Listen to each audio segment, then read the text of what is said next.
On the one hand, many years ago, a company in Chicago called Revolution Brewing made and sold this hat.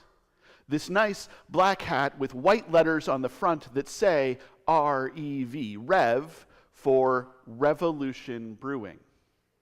It took about 5 minutes before a pastor found this hat and posted a picture of themselves wearing it on Instagram, and it became a viral sensation among clergy. And all of us said, I need one of those hats. And some of us, like me, did what we often do, which is say, wow, I need one of those hats. I'll buy one later. Then one day, Revolution Brewing got online and said, we're not making the hat anymore. There are just a few left. We're almost sold out. So if you want one, if you're one of those weird clergy people, get it now. And within seconds, they were gone. And I still hadn't gotten mine. So I hopped on Facebook, and I messaged Megan, who is a friend of mine from college who works for Revolution Brewing. And I said, hey, Megan, we haven't talked in like 20 years, but if you have any more of those hats left, could you snag me one? And she worked on it, and she let me know that deep in the bowels of Revolution Brewing, in a secret vault under the tap room, there was a hat left. And she would put it up on the website, and I could buy it. And I did. This is the very last Revolution Brewing baseball cap for pastors, which I got thanks to connections on social media. On the other hand, part of my job now, part of the job of many pastors, and part of my job before this one, and part of my job before that one has been managing social media. And I do a pretty good job, I think. This church has a solid social media presence. Right now, we are streaming this service on Facebook and on YouTube. Later today, the recording of the service and the sermon, nicely edited with the sound levels evened out and all that kind of stuff, will be posted on Facebook and YouTube. Tomorrow, a recording of the takeaway will go up on Facebook and like Instagram, so that everybody can know what they were supposed to get out of this service. And on Tuesday, a shortened version of the sermon, a kind of little edit, will go up on Facebook and YouTube, the miniature message, so that everybody can see that little bit and be inspired to go listen to the whole thing. On Wednesday, there will be the Wednesday check-in on Facebook and Instagram, a little like, hey, how are we doing with that takeaway thing? On Thursday, there will be the video invitation to Palm Sunday worship next week on Facebook and Instagram. And on Friday, there will be the Sunday sermon preview for that Sunday on Facebook and Instagram. And Saturday, there will be nothing. Unless something comes up, unless there's an opportunity. I think we do a pretty good job with social media. There is something almost every day. But the problem with managing social media is that at some point you look at the numbers. How many people have seen this? How many people have looked at this? How many minutes of this did they watch? How many people commented? How many people shared? How many people know that you can share, that there's a little button right there? How many more people could we get to see this? How many more people could we inspire with this message? How many more people might spot this post on Facebook or Instagram or YouTube, or if we branched out on Blue Sky or Mastodon or TikTok or the one that I won't mention, or the other one that I won't mention, and find their way here to First Congregational United Church of Christ. It is easy when you are managing social media to get caught up in the metrics, to stop thinking in terms of how am I communicating to people and start thinking in terms of how many people are paying attention, and wouldn't it be nice if more people paid attention? And I will tell you, I know some of the tricks to get more people to pay attention. If I were meaner, if I were more controversial, if every sermon was titled, "Watch this pastor destroy someone or something," we would get more attention. Those engagement numbers would go up. And it would be possible to mistake that for success, for doing well, even though it's not doing good. On the one hand, social media really does help us connect to each other. At its best, it is a way of maintaining friendships and relationships with folks who I would have lost contact with years ago. But now I know what they're doing. And I can joy in their joys and sorrow in their sorrows and support them from afar. On the other hand, social media begs for our engagement and our attention and will do whatever it has to get that. And some content creators will get down to the lowest levels, will get right down in the muck in order to capture your attention and your engagement and sell you something that you had no intention of buying. And it's not just social media. There are all sorts of things that grab us little bit by little bit and say, without saying it. Say by sneaking in under the wire. Say by whispering quietly to us, "Here are your values. If you do this, more people will like you. If you do this, you'll have more money, and more people will like you. If you do this, you'll have more stuff, a bigger house, a nicer car, cooler clothes. If you just sell off this bit of yourself to the powers of this world, you could have everything." In our reading from the gospel today, Jesus is teaching, and some folks try to test him. They know that Jesus is a Jewish rabbi, a Jewish teacher. They know that his followers are Jewish folks. They know that the crowds that gather around him are Jewish, and they know that the Jewish people are under the thumb of the Romans, that there is an empire ruling over them. And so they send some folks to ask him, is it lawful? Is it ethical? Is it okay to pay taxes to those Roman jerks who have their boots on our necks?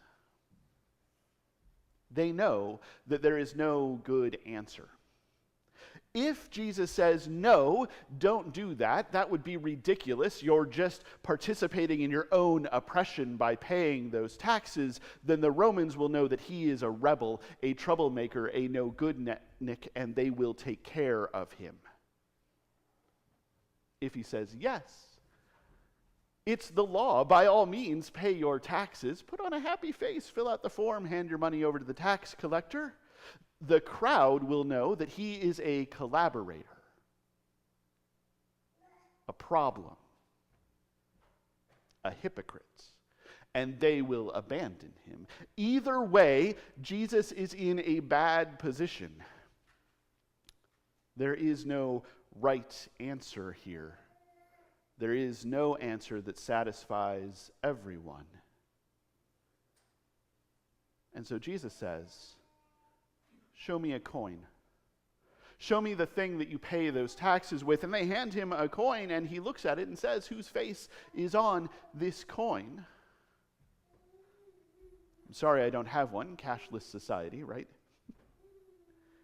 And they say that is the head of Caesar. That is a big deal. That is the head of Caesar, and Caesar is the ruler of the Roman Empire. And the Romans say that Caesar is a god and a son of a god. The Romans say that it is every citizen's duty to worship Caesar. And Jesus says, give to Caesar what is Caesar's. Give to God what is God's. Which is still not a satisfying answer. After all, Caesar would claim that what is Caesar's is everything. That Caesar is due not only the money, but the loyalty, the allegiance, the worship, the honor. And these Jewish people and their prophets would say that what belongs to Caesar is nothing. It is all due to God, everything that Caesar thinks he should get. But it gets Jesus out of trouble, and it illuminates something for us. That we are often caught in this place between Caesar and God, trying to figure out what we can give to the world as it is, and what we must give to the world as God is calling it to be. Do I get on social media and pursue the engagement by any means necessary? Do I stay off of social media altogether and spend that time in prayer instead? Jesus knows the reality. God knows the reality. We live in a world where forces are competing for our allegiance. Where the powers of sin and death and everything that makes life less, where empire, where Caesar is demanding our allegiance. Where, and I swear I picked this reading well before this week, people are putting their faces on coins, demanding attention. And we live in a world where we seek God, and peace, and love, and mercy, and grace, and it is hard to hold the tension of these things. It is hard to figure out the way forward with these things. We are all doing the best we can, even when the best we can certainly doesn't feel very good. But here is what I will tell you. There is not a nice, clean line between the things of the world and the things of God. It would be nice if there were. If we could put everything to one side and everything else to the other and just spend our time over here. But the fact of the matter is, I'm not getting through life without social media. I'm not getting through life without paying my taxes. I'm not getting through life without buying something even though the company is not that good. I'm not getting through life avoiding every product that I should be avoiding. I'm not getting through life only buying from reputable, good, fair companies. I'm not somehow going to find the version of capitalism that is holy. Because there is no version of capitalism or any other economic system that is holy. I am stuck just trying to do my best, knowing that my best is not good enough. Knowing that my best is just a little step towards God. But I am comforted in all of that by the knowledge that Jesus knows this, that Christ knows this, that God knows this and says, you are loved anyway. That Jesus knows this, that Christ knows this, that God knows this and hands us grace. That the goal is not to be perfect, it is just to be better. It is just to practice, and by practicing, make progress. So maybe when I am paying my taxes to Caesar in whatever form those may take, maybe even then I can be thinking about what God demands that those taxes be used for. Maybe I can think about how I can change things a little bit. And since we do not live in Rome and we are not ruled by an emperor, I can vote in ways that bring the use of my money more in line with what God is asking of us. I can spend my money a little more in line with what God is asking of us. I can tell companies and corporations to do things that are a little more in line with what God is asking for us. And if I do that enough, if we do that enough, if I convince enough people to do that enough, maybe, just possibly, things might change a little and we might get a little closer to God's reign of love. And if that seems too big and too hard, maybe in this world that cares so little about the people around us, when I am interacting with customer service, I can be kind, even when I'm frustrated. When I am calling on the phone to deal with some problem, I can say, I know it's not your fault, I just need some help. I can ask, how are you, to a stranger and mean it. I can see someone in need and share what I have. I can do the little bits of love that nurture God's reign of love. In our reading from the book of Titus, we are told to be kind. We're also told to be law-abiding, and that's a little iffy, but we are told to be kind and loving and good and all of those things.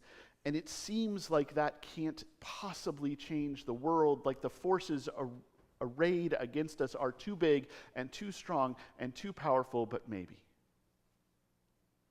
And I'm going to say this. It is an important aside. We are not called to go along to get along. There are times when we must call people in and when we must call people out and when we must disobey unjust laws, unjust rules, unjust norms. When we must make good trouble for the sake of friends and neighbors and strangers and enemies and the God's reign of love. There are times when we must do that. And there are times to just be kind to people who are as powerless as we are. to be loving to people who are just as powerful as we are,